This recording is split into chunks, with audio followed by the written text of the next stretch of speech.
मी शुक्रवारी लोकसभेमध्ये नारी शक्ती वंदन विधेयक नामंजूर झालं आणि या घटनेनंतर सत्ताधारी भाजपसह त्यांच्या मित्रपक्षांनी काँग्रेस आणि इंडिया आघाडीविरोधात जोरदार मोर्चा उघडलाय। काल पंतप्रधान मोदींनी देशाला संबोधित करत काँग्रेससह विरोधकांवर जोरदार हल्लाबोल केला। मोदींनी अर्धा तास भाषण करत काँग्रेसचा पूर्ण इतिहासच मांडला। आता राज्यातील महायुती सरकारनंही विरोधकांच्या भूमिकेविरोधात आक्रमक भूमिका घेण्याचं ठरवल्याचं दिसतंय। मुख्यमंत्री फडणवीस उद्या सकाळी 11 वाजता महत्त्वाची पत्रकार परिषद घेणार आहेत। त्यांच्यासोबत महायुतीचे प्रमुख नेतेही उपस्थित असतील।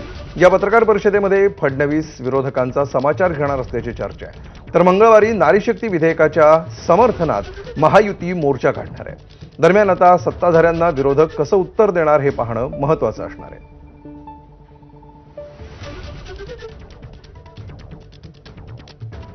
तर पंतप्रधान मोदींचा राष्ट्र के नाम संदेश वादाच्या केंद्रस्थानी सापडलाय। मोदींच्या या भाषणाविरोधात भारतीय कम्युनिस्ट पक्षानं निवडणूक आयोगाकडे तक्रार दाखल केली आहे। पश्चिम बंगाल आणि तामिळनाडू विधानसभेच्या होऊ घातलेल्या निवडणुकांच्या पार्श्वभूमीवर मोदींचं हे भाषण म्हणजे आचारसंहितेचा भंग असल्याचा आरोप भाकपनं केलाय।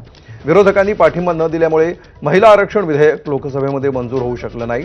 यानंतर भाजपनं विरोधकांविरोधात आरोपांची जोरदार तोफ डागली आहे। दरम्यान पंतप्रधान मोदींच्या या व्हिडिओच्या प्रसारणाचा खर्च भाजपकडून वसूल करावा अशी मागणीही विरोधी पक्ष करत आहेत। संसदेत घटना दुरुस्ती विधेयक नामंजूर झाल्यानंतर आक्रमक झालेली भाजप आणि पंतप्रधानांनी आचारसंहिता भंग केल्याचा आरोप करत आक्रमक झालेले विरोधक असा सामना सध्या देशभर रंगलाय।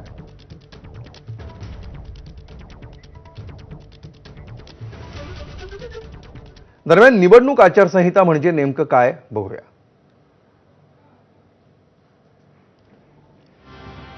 आचारसंहितेला इंग्रजीमध्ये कोड ऑफ कंडक्ट असं म्हणतात। आचारसंहिता ही निवडणूक कार्यक्रम जाहीर झाल्यावर लागू होते। मतदारांना पैसे वाटणं आणि महागड्या भेटवस्तू देण्यास आचारसंहितेमध्ये मनाई असते। लालूच दाखवणं किंवा आमिष दाखवणं हा आचारसंहितेचा भंग मानला जातो। या कालावधीत विद्यमान सरकारला कोणत्याही विकास कामांची घोषणा करता येत नाही। सत्तारूढ पक्षाच्या मंत्र्यांना रस्ते, पाणी, वीज देऊ अशी आश्वासनं देता येत नाहीत। निवडणुकीवर परिणाम होणाऱ्या कोणत्याही अधिकाऱ्याची बदली करता येत नाही। मतदारांना धमक्या देणं, दबाव आणणं हा आदर्श आचारसंहितेचा भंग ठरतो। तर आचारसंहिता लागू झाल्यानंतर राजकीय सभा किंवा बैठक घेण्यासाठी पोलिसांची संमती आवश्यक असते।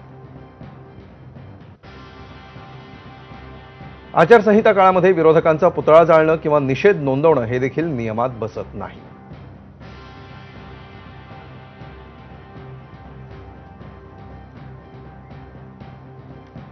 दरम्यान मोदींच्या कालच्या भाषणावरून कपिल सिब्बल